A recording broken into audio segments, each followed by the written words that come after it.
Good morning, Philippines. Well, it's the 12th of January 2024, Friday, and it's a little cooler today. They're hammering away outside, so I thought I'd bring it indoors. Um, Today, I want to start off by thanking the new subscribers and some of the tips I'm getting on how to better perform. And please feel free to make comments in the section below at any time during this video or after if you like, and share with your friends and neighbors so that we can hopefully provide you relevant information for life both here in the Philippines and overall. And today's topic of discussion is about planning. Planning. Oh, how dull. No, not really. It can be one of the most exciting things you'll ever do in your life if you do it right. So, before we even get to the plan, we gotta understand how we proceed. First of all, we proceed as an adult. Now, one of the seminars that's out there is the Phoenix seminar by Brian Tracy, and he talks about the valley of excuses, that you've got your childhood over here and adulthood over here, and all of us reach a point where we decide whether we're going to jump over to adulthood or end up in the valley of excuses. And that means I would have, could have, should have, but mom, dad didn't let me. I didn't get the opportunity. I didn't get the investors. I had back surgery, whatever. There's always something going on in your life. And we all have handicaps, every single last one of us. Some of us are just fortunate enough to have it easily recognizable. And some of the handicaps are hidden, mental, physical, and sociological situations that you have to overcome. So, first of all, you have to deal with your emotion. Now, a lot of young men join the military because they don't know what they want to do with their life, and the military is more than happy to rip apart mama's boy and rebuild him into the man they want him to be, trying to provide discipline. And if you don't make it in the military, chances are you won't have much success in dealing with others socially in life, because you're part of a team and you can't afford to have the luxury of emotion on the battlefront. Your life and the life of everybody in your platoon relies on it. So you learn to control your emotion when you're in the military. Now, I was fortunate because my dad used to train military men for battle, and I consistently brought him the wrong tools whenever he asked them for it. So, yeah, I'm used to having the flak thrown at me. And I was a manager for almost 50 years, so some of that comes with a lot of criticism. So you have to get used to criticism. So let's get back at that on track. So we have to deal with conquering our emotion. And then, in order to do that, we have to be able to think. Well, a lot of you might have a degree from the University of Haha saying that you're got your Bachelor of Science, which is basically BS bullshit, or a PhD, which is bullshit piled higher and deeper. No, that's just a piece of paper saying that you've accumulated a bunch of facts and you've got them somewhere in your head and you can recite them out. That's got nothing to do with thinking. Thinking has got nothing to do with the fact, if you're an engineer, that a fan is a reverse thread that you have to deal with, or that if you're an astrophysicist and an astronaut, that the world is traveling 186,000 miles per hour through space. Or that if you're a political analyst, that Guy Fawkes disrupted Parliament in Britain. Those are all facts. In fact, Albert Einstein, purportedly rumored to be a genius, was once asked his phone number, and he said, "I don't know, what is it?" And I said, "Don't you know your own phone number?" He said, "Why would I waste my time on something I could pick up in a book when I've got some important thinking to do?" And if you look at Einstein's training, yeah, he had some university training, but all his genius came out when he's working in a patent office, basically sitting there looking at other people's ideas and inventions, and it got his own mind thinking of what it was all about.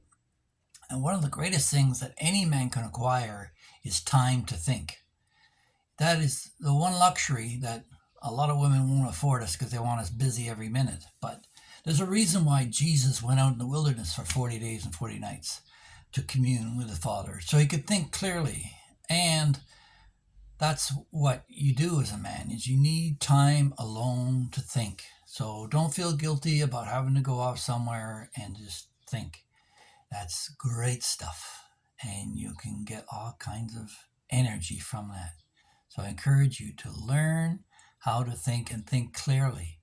Now, thinking clearly means that you've got to be able to filter through all the crap that's thrown your way.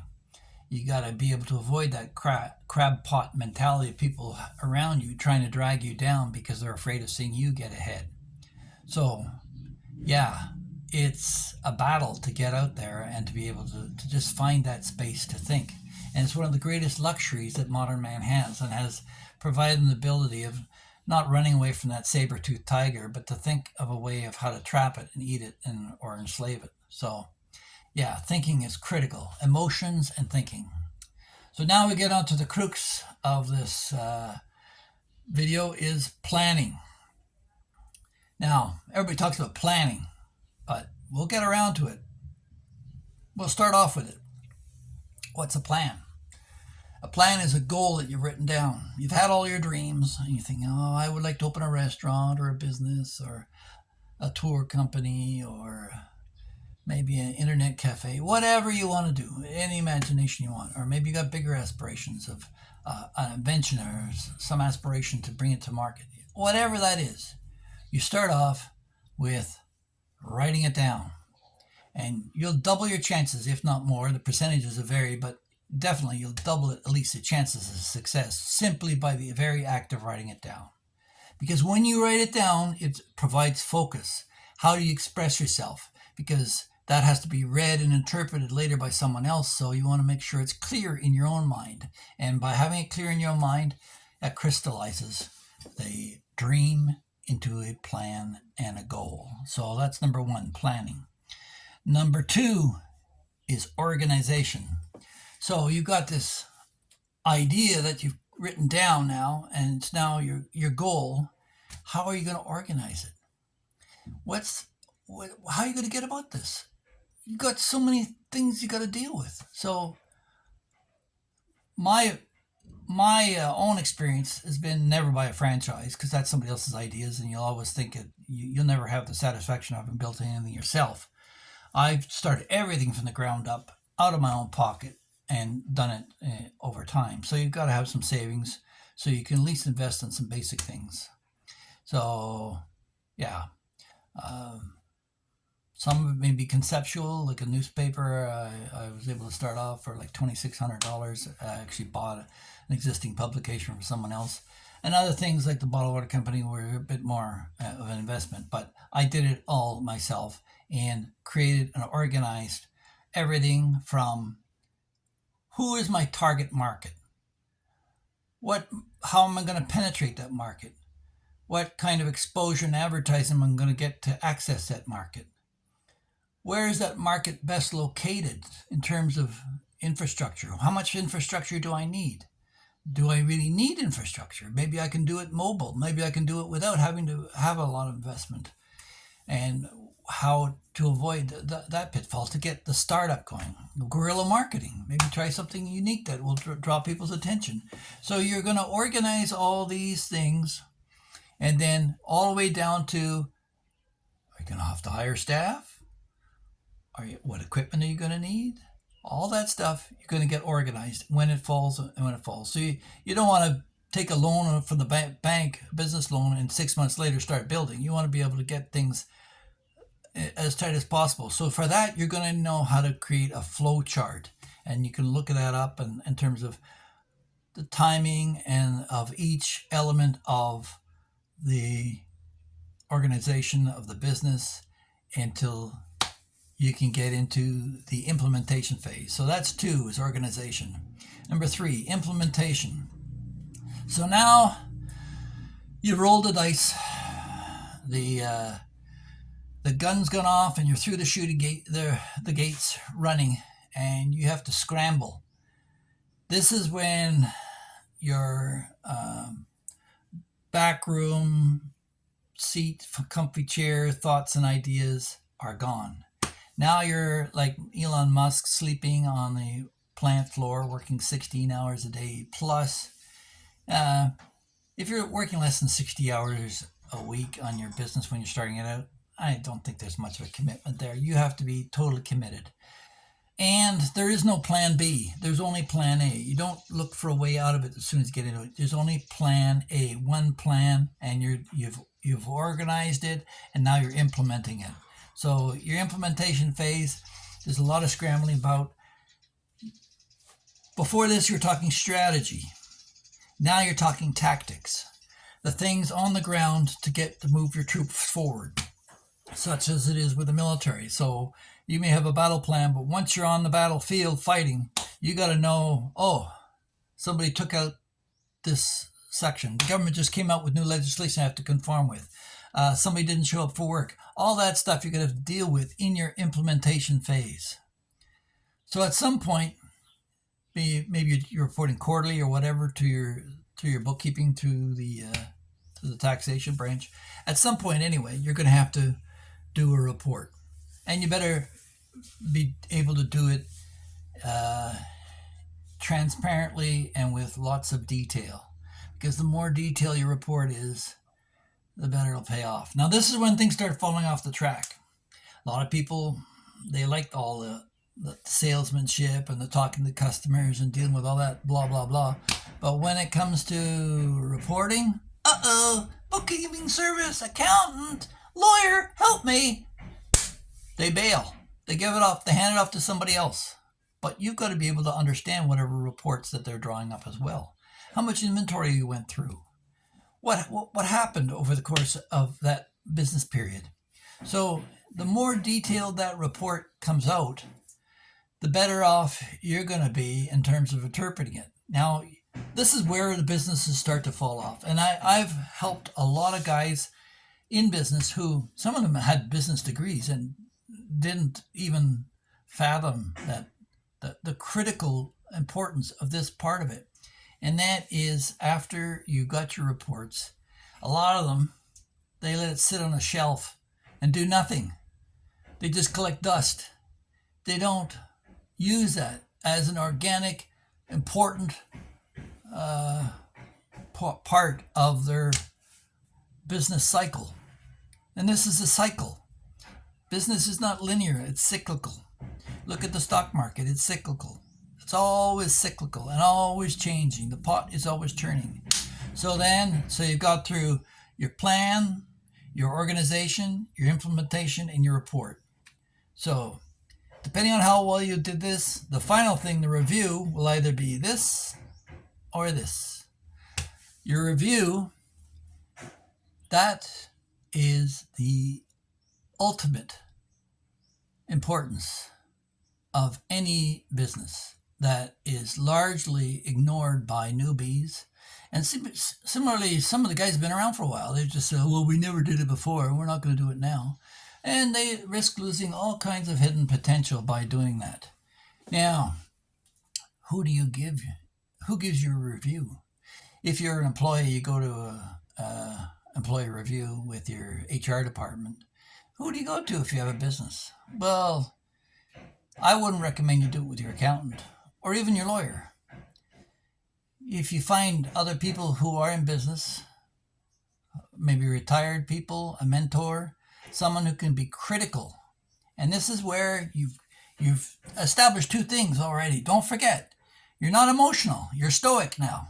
Okay, whatever comes at your way, you're going to deal with it. And number two is you can think. So you have to be able to think. Don't forget, wise men take criticism and learn. Fools never learn anything from criticism. So be wise. Listen to your mentor. When he's telling you you're doing this all wrong, you gotta let this guy go. And the thing is, you gotta listen.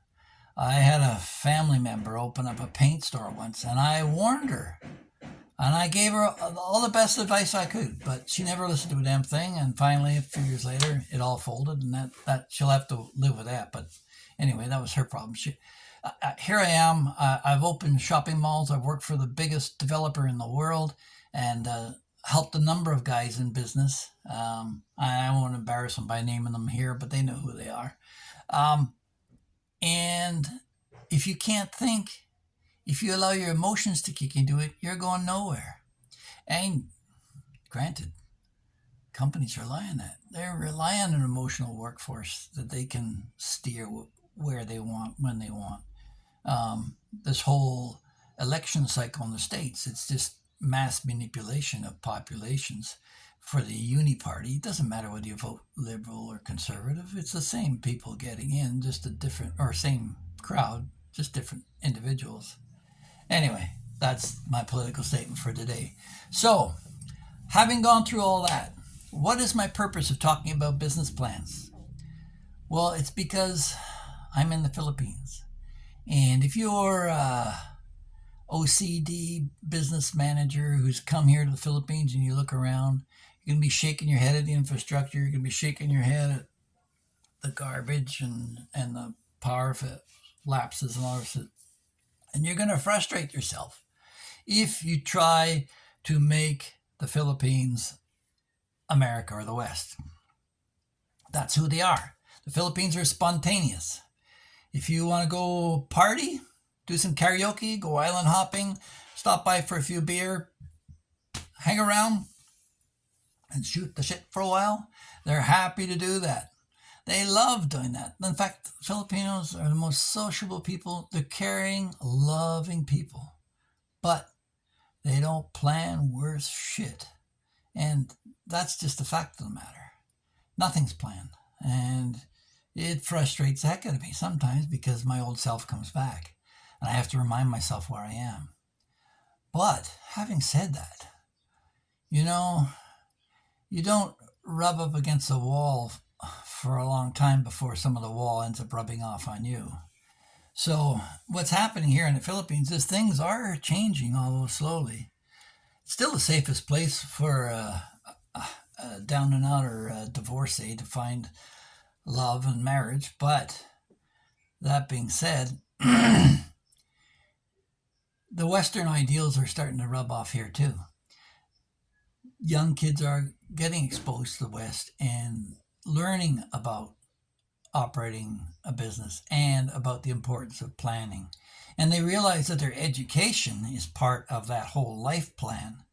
But now, instead of the old way of the family practicing what they used to call in Tagalog, utang na loob, which basically was family slavery to the family business or the needs of the family,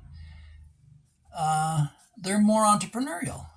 They're getting out there and they're involved in new businesses that are starting up here. Tour companies, electronics firms. You may be surprised to know that the semiconductors they all talk about Taiwan, they're also being manufactured in the Philippines. Maybe not to the same level, but they're out there. And huge investments are coming in here, not only from America, but also from Japan and South Korea. And the Japanese are meticulous planners. So some of that's going to rub off on the Filipino. So in the future, with this young workforce and them overcoming, which is probably their biggest downfall, is the spontaneity taking precedence over planning. That will change in time, I predict. And the Philippines, which is already one of the fastest economies in Asia, will skyrocket to the top of the pile. And I'm counting on that for my family and for future generations. So if you think you've learned something from this and you want to hear some more of my stuff, please like and subscribe. Like I said before, don't push that notification bell because you don't want to be notified at 2 o'clock in the morning when it's 2 o'clock in the afternoon here. It's a 12-hour time difference between New York and Cebu. So, yeah, if you subscribe, it'll show up on your playlist. So don't worry about that. But please share it with your friends and any of you young Filipino men who happen to be looking at this. I'd like to hear your input. I'm hoping to interview a fellow businessman I know here in the Philippines next Tuesday, and hope to share that with you next week. and see how an entrepreneur in the Philippines does his thing. So thanks for calling. We'll talk to you the next one.